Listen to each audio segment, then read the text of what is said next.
नमस्कार, स्वागत है आपका समाचार एक्सप्रेस में। मैं आपके साथ नेहा वर्मा।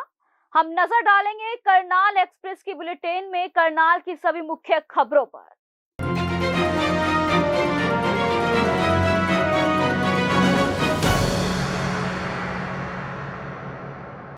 हरियाणा सरकार के निर्णय के अनुसार बेसहारा गौवंश के लिए जिलों में बनेंगे अस्पताल। इंद्री के विधायक रामकुमार कश्यप ने दी जानकारी। विधायक रामकुमार कश्यप ने कहा कि हरियाणा सरकार के निर्णय के अनुसार राज्य में सड़कों पर हादसों में घायल होने वाले बेसहारा गौवंश के उपचार एवं देखभाल के लिए पशुपालन व डायरी विभाग सभी जिलों में एक एक अस्पताल की व्यवस्था करेगा। इस अस्पताल में केवल चोटिल गौवंश का उपचार किया जाएगा।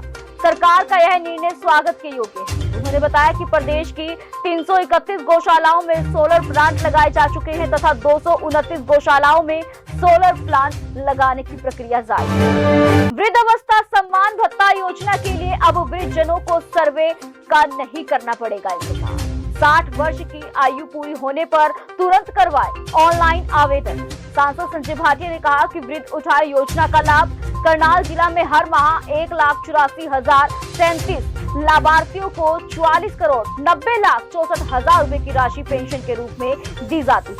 60 वर्ष की आयु पूरी होने पर हरियाणा सरकार की ओर से संबंधित व्यक्ति के मोबाइल नंबर पर संदेश आता है कि आप वृद्ध अवस्था सम्मान भत्ता योजना के पात्र हो चुके हैं और नजदीक के सीएससी सेंटर पर जाकर सभी आवश्यक दस्तावेज के साथ ऑनलाइन आवेदन करवा सकते हैं।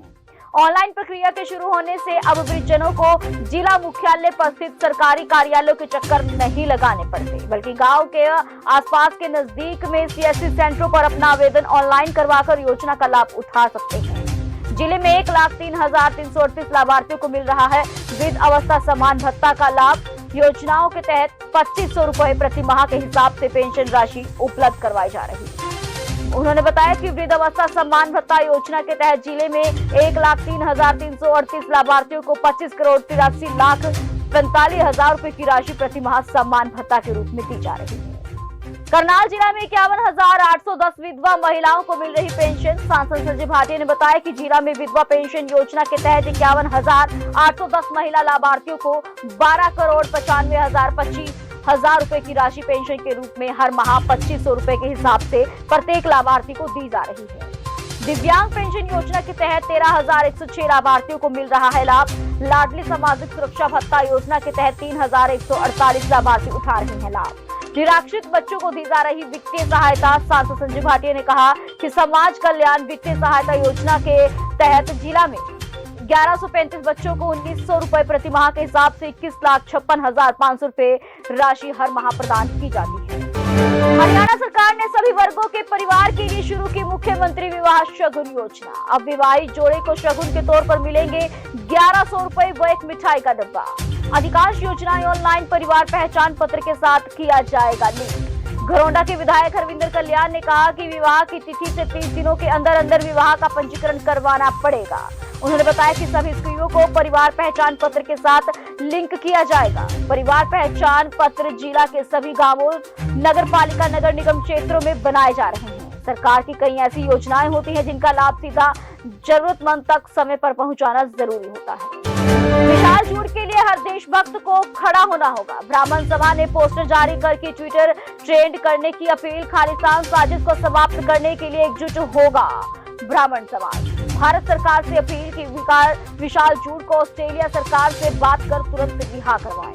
ब्राह्मण सभा के जिला प्रधान सुरेंद्र शर्मा बड़ोत्रा ने बताया कि पोस्टर के माध्यम से कहा गया है कि 17 जून को शाम को 6 बजे जस्टिस फॉर विशाल झूठ हैशटैग के साथ पीएमओ, प्रेसिडेंट और विदेश मंत्रालय को टैग करें। कहा कि ऑस्ट्रेलिया में खालिस्तानियों द्वारा फंसाए गए हिंदू वीर विशाल झूठ का समर्थन करें। कल नहर किनारे मिली थी बाइक, आज नहर से पति का शव हुआ बरामद। पत्नी से झगड़े के बाद कूदा था नहर में, गोताखोर शव निकालने में लगे। पत्नी से झगड़े के बाद नहर में आत्महत्या करने वाले नगला गांव का पति राजकुमार का नहर से शव बरामद हुआ है। पुलिस पहुंची मौके पर। पुलिस द्वारा आगे की कार्यवाही की जा रही है। श्री राम मंदिर जमीन घोटाले की सीबीआई से सुप्रीम कोर्ट की निगरानी में जांच करवाने की मांग। लोगों की आस्था के साथ हो रहा खिलवाड़। युवा कांग्रेस के करनाल अध्यक्ष गौरव शर्मा ने कहा कि इस मामले की उच्च स्तरीय जांच होनी चाहिए ताकि दूध का दूध और पानी का पानी हो सके। उन्होंने कहा कि करोड़ों लोग जो लोग भगवान श्री राम पर आस्था रखते हैं उन्हें गहरी चोट पहुंची है। लोगों ने अपना पेट काट कर चंदा दिया था, चाहे मजदूर हो, किसान हो या कर्मचारी। उस चंदे के पैसे में चोरी हुई है, घोटाला हुआ है और बीजेपी घोटालेबाजों के समर्थन में खड़ी हो गई। ऑक्सीवनों की स्थापना व पुराने पेड़ों के लिए पेंशन, अनूठी योजनाएं, रेडियो ग्रामोदय के वेकअप करनाल कार्यक्रम में पर्यावरण प्रदूषण पर चर्चा। रेडियो ग्रामोदय के वेकअप करनाल कार्यक्रम में हरियाणा प्रदूषण नियंत्रण बोर्ड के करनाल स्थित क्षेत्रीय अधिकारी शैलेंद्र अरोड़ा से पर्यावरण प्रदूषण पर चर्चा के दौरान हरियाणा ग्रंथ अकादमी के उपाध्यक्ष एवं भारतीय जनता पार्टी के प्रदेश प्रवक्ता डॉक्टर वीरेंद्र सिंह चौहान ने चर्चा की। करनाल में ऑक्सीवन शुरू भी हो चुका है और पंचकुला में भी ऑक्सीवन प्रोजेक्ट शुरू किया गया।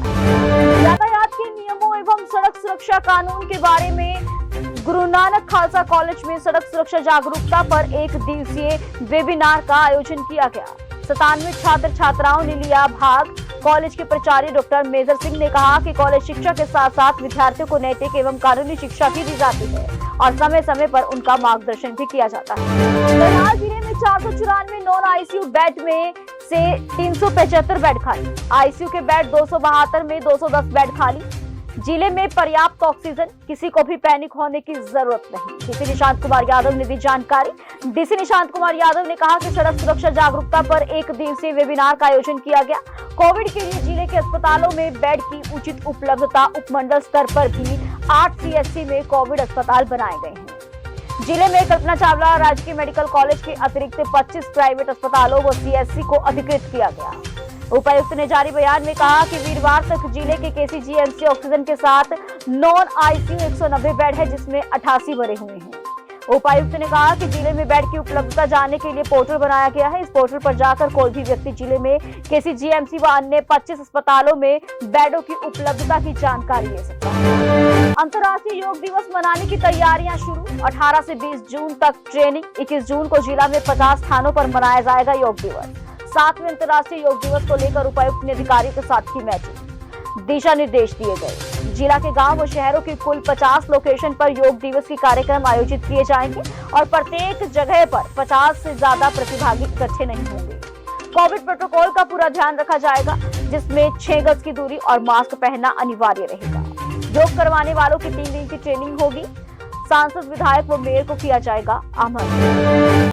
कोरोना से संक्रमित करनाल जिले में 40 मरीज हुए ठीक। 18 नए केस आए सामने। रिकवरी रेट हुआ 98.17%। पॉजिटिविटी रेट हुआ 8.05%। डीसी निशांत कुमार यादव ने दी जानकारी। जिले में अब तक 3,87,383 व्यक्तियों के सैंपल लिए गए, जिसमें से 3,47,192 व्यक्तियों की रिपोर्ट नेगेटिव आई है। जिले में कोरोना संक्रमण से आज एक व्यक्ति की मृत्यु हुई है। डीसी ने कहा कि सभी नागरिक लॉकडाउन के नियमों का पालन करें तथा घर पर रहें तथा किसी को पैनिक ना करें। किसान पानी की बचत के लिए डीएसआर मशीन से करें धान की सीधी बिजाई। डॉक्टर आदित्य डबास ने कहा कि धान की बिजाई का समय आ गया है और इस धान के सीजन में किसान पारंपरिक विधि से धान की पौधे तैयार करके धान की रोपाई अपने अपने खेतों में करते हैं। इस विधि से खेत में पानी भरकर रोपाई की जाती है व रोपाई के बाद में पानी खड़ा रखना पड़ता है। इस समय तापमान अधिक होने के कारण पानी का वाष्पीकरण होने से पानी की खपत बहुत अधिक मात्रा में करता है और इसमें श्रम का प्रदान भी अधिक होता है। उन्होंने कहा कि मक्का बिजाई मशीन फ्री में उपलब्ध करवाई जाएगी तथा इसके लिए किसान अपना आधार कार्ड कार्यालय में जमा करवा कर मशीनों का लाभ उठाएं। करनाल के सेक्टर 8 की एक कोठी में चोरों ने लगाई सेंध। ग्रिल तोड़कर लगभग 16 लाख नकदी व 2 मोबाइल चोरी कर हुए फरार। सेक्टर 8 ग्रीन बेल्ट की साइड से चोरी तथा घुसे चोर। सीसीटीवी कैमरों में नहीं हुआ खुलासा, जिसमें कोई तस्वीर नहीं आई। मकान मालिक नीरज गुप्ता देहरादून पत्नी बच्चों को लेने गया था। पीछे से चोरों ने 16 लाख की नकदी 2 मोबाइल पर हाथ साफ कर दिया। परिवार इतना दहशत में है कि कोई बोलने को तैयार नहीं। बात की तो बच्चों को खतरा बताया तथा उनकी सुरक्षा का सवाल है। नीरज गुप्ता एक उद्योगपति फैक्ट्री चलाते हैं। कृषि उपकरण बनाने का काम है। उन्होंने पुलिस को शिकायत दी है तथा मामला दर्ज करवा दिया गया है। पुलिस जांच में जुटी हुई है। हरियाणा उत्तर प्रदेश की सीमा पर यमुना नदी में पिलर लगाने का काम अब तेजी से बढ़ेगा। करनाल से पायलट प्रोजेक्ट की तर्ज पर अब पानीपत, सोनीपत, पलवल व फरीदाबाद जिलों में भी इसी आधार पर लगेंगे पिलर। दोनों राज्यों की सीमा पर जमीन को लेकर नहीं होंगे विवाद। General Girish mission director survey of India Haryana ने दी जानकारी। लघु सचिवालय के सभागार में हुई मीटिंग में डायरेक्टर लैंड रिकॉर्ड के अतिरिक्त 5 जिलों के उपायुक्त व अन्य प्रतिनिधि अधिकारी हुए शामिल। करनाल के बड़ी गांव में पायलट प्रोजेक्ट के आधार पर 12 पिलर लगाए जा चुके हैं और 6 और लगाए जाने हैं। इसी प्रकार से 7 सब रेफरेंस पिलर भी लगाए जा चुके हैं। कुल 20 लगने हैं। काम अभी लगभग मुकम्मल हो चुका है। यूपी की ओर से पिलर लगाए जाएंगे। लोक निर्माण विभाग BNR की ओर से पिलर लगाने का काम किया जा रहा है। करनाल जिला की सीमा में कुल 396 पिलर लगेंगे। प्रतिबंधित नशीली दवाइयों का मिश्रण तैयार करके कैंप लगाकर बेचने वाला आरोपी करनाल पुलिस ने किया काबू। आरोपी के कब्जे से 36.650 किलोग्राम अवैध मिश्रण किया गया बरामद। करनाल पुलिस ने आरोपी कृष्ण कुमार निवासी असंध को गिरफ्तार किया है। आरोपी प्रतिबंधित नशीली अंग्रेजी व देसी दवाइयों को मिलाकर अवैध तरीके से मिश्रण तैयार कर जाली लाइसेंस से उत्तर प्रदेश व अन्य राज्यों में ले जाकर लोगों को बेचता है। नशीली खुराक तैयार करने के बाद आरोपी इनको लेकर उत्तर प्रदेश, राजस्थान व अन्य राज्यों में जाकर नकली डॉक्टर बनकर कृष्ण यूनानी दवाई खाना के नाम से दवाई बेचने का कैंप लगाता था, जो लोगों को हर मर्ज की दवा कहकर फंसाता था। फिर जैसे ही लोग उसकी दी हुई खुराक खाते तो उन्हें नशे होने के कारण उनको अपनी बीमारी में आराम लग जाता था और काफी मात्रा में उससे दवाइयों की खुराक ले जाते थे। आरोपी इन दवाइयों को अपने मन मर्जी के अनुसार काफी महंगे दामों पर बेचता था और मोटा मुनाफा कमाता था। विदेश भेजने के नाम पर धोखाधड़ी कर लोगों के साथ ठगी करने वाले 10-10 हजार रुपए के इनामी पति पत्नी करनाल पुलिस ने किए गिरफ्तार। पुलिस ने आरोपी जसवीर व ममता पत्नी जसवीर को करनाल के सेक्टर 4 से गिरफ्तार किया है। जांच में खुलासा हुआ कि आरोपी लोगों को विदेश भेजने व विदेश जाकर नौकरी दिलवाने की गारंटी के नाम पर उनसे मोटी रकम वसूलते थे। आरोपी लोगों को जिस देश भेजने की डील करते थे उस देश का फर्जी वीजा व फर्जी टिकट लोगों को देते थे। आरोपी के खिलाफ 3 मामले थाना शहर करनाल में दर्ज। के साथ जुआ खेलते 7 आरोपी करनाल पुलिस ने किए गिरफ्तार। करनाल पुलिस ने आरोपी अमित निवासी राजीवपुरम, विकास निवासी चुल्लाकेट, मनोज कुमार निवासी अशोकनगर, हितेंद्र चोपड़ा निवासी न्यू चारचमन, इनको गुप्त सूचना के आधार पर नूरमहल के नजदीक के पास से खाली प्लाट से ताश के पत्तों के साथ जुआ खेलते हुए गिरफ्तार किया गया। आरोपियों के कब्जे से ताश के पत्ते व 20,270 रुपए नकदी बरामद की गई है। ऐसी करनाल की सभी मुख्य खबरें देखने के लिए हमारे समाचार एक्सप्रेस करनाल की बुलेटिन को देखते रहिएगा हमारे साथ, तो बने रहिएगा हमारे साथ। नमस्कार।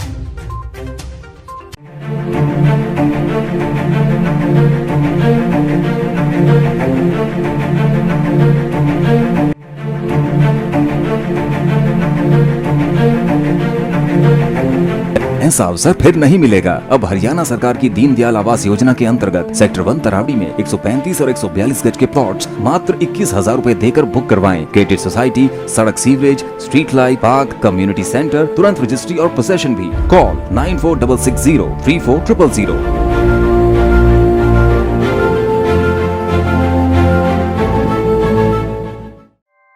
ऐसे ही लेटेस्ट खबरें पाने के लिए बेल आइकन को क्लिक कर हमारे चैनल को लाइक, शेयर एंड सब्सक्राइब करें। धन्यवाद।